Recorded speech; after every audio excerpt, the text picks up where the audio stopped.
రైతులను ఆదుకోవడంలో కూటమి ప్రభుత్వం విఫలమైందని మాజీ ఎమ్మెల్యే వైసీపీ రాష్ట్ర ప్రధాన కార్యదర్శి గడికోట శ్రీకాంత్ అన్నారు. వ్యవసాయాన్ని కూటమి ప్రభుత్వం నిర్లక్ష్యం చేస్తోందని, దీంతో రైతుల పరిస్థితి దయనీయంగా మారిందని ఆరోపించారు. కూటమి ప్రభుత్వం ఏర్పడి 18 నెలలు పూర్తవుతోందన్న గడికోట 2 సీజన్ల ఖరీఫ్లలో పంటల సాగు విస్తీర్ణం చాలా తగ్గిందన్నారు. అన్నమయ్య జిల్లాలో అయితే 10 నుంచి 15% పంటలు కూడా సాగు కాలేదన్నారు. మామిడి తదితర పండ్ల తోటల పరిస్థితి ఇంకా దారుణంగా ఉందని చెప్పారు. గత వైసీపీ ప్రభుత్వంలో ప్రతి పంటకు ఎంఎస్పీ కేటాయించి రైతులకు తోడుగా నిలిచారని ఆయన గుర్తు చేశారు. రైతు సంతోషంగా ఉంటేనే అన్ని ఊళ్ళు బాగుంటాయని, అన్ని వ్యాపారాలు బాగుంటాయని అన్నారు గడికోట. ఖరీఫ్ 10 నుంచి 15% కూడా పంట వేసుకునే పరిస్థితి, రైతులు సాగు చేయలేదు. 10 నుంచి 15% రెగ్యులర్గా జరిగేటువంటి దాంట్లో 15% కూడా వ్యవసాయ పనులు జరగలేదు. అదే రకంగా పండ్ల తోటల పరిస్థితి అయితే ఇంకా ఘోరం. మామిడి రైతు చాలా దారుణంగా, టమాటా రైతులు దాదాపు 18 నెలల నుంచి ఏ 10 రోజుల్లో ధర ఉన్నది, కానీ దానికి ధర లేదు. ఏ పంటకు కూడా గిట్టుబాటు ధర లేదు. ఇది గతంలో ప్రతిదానికి కూడా ఎంఎస్పీ కేటాయించి రైతులకు తోడుగా ఉండే పరిస్థితి ఉన్నది.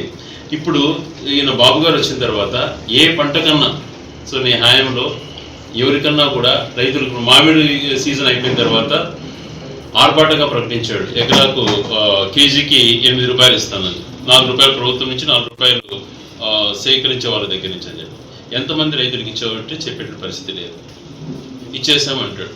అరాకొరగా కొంతమందికి ఇచ్చి మొత్తం రైతులకు ఇచ్చినట్టుగా తను చెప్పుకోవడం. ఒక పక్క మామిడి రైతుల పరిస్థితి అలాగే ఉంటే, ఏ పంట కూడా, ఏ పండించినటువంటి సాగు చేసుకున్న ఏ పంటకు కూడా కనీస గిట్టుబాటు ధర అన్నటువంటిది ఎక్కడ కూడా లేదు. అలాగే సంవత్సరానికి 20,000 రూపాయలు పిఎం ఇచ్చేది కిసాన్ని కాకుండా రాష్ట్ర ప్రభుత్వం నుంచి 20,000 ప్రతి రైతుకు ఇస్తామని అన్నాడు. మరి అది ఒకటేసారి ఇస్తానన్నాడు. అది కూడా మాట తప్పి మొదటి సంవత్సరం 1 రూపాయి రైతులకు ఇవ్వలేదు. రెండో సంవత్సరం ఈ ప్రభుత్వం నుంచి 10,000 రూపాయలు మాత్రమే ఇచ్చాడు. 30,000 రూపాయలు ప్రతి రైతుకు బాకీ పడ్డాడు రైతు భరోసా కింద. అది ఒక పక్కనైతే విత్తన సేకరణ అటువంటిది దాదాపు లేదు.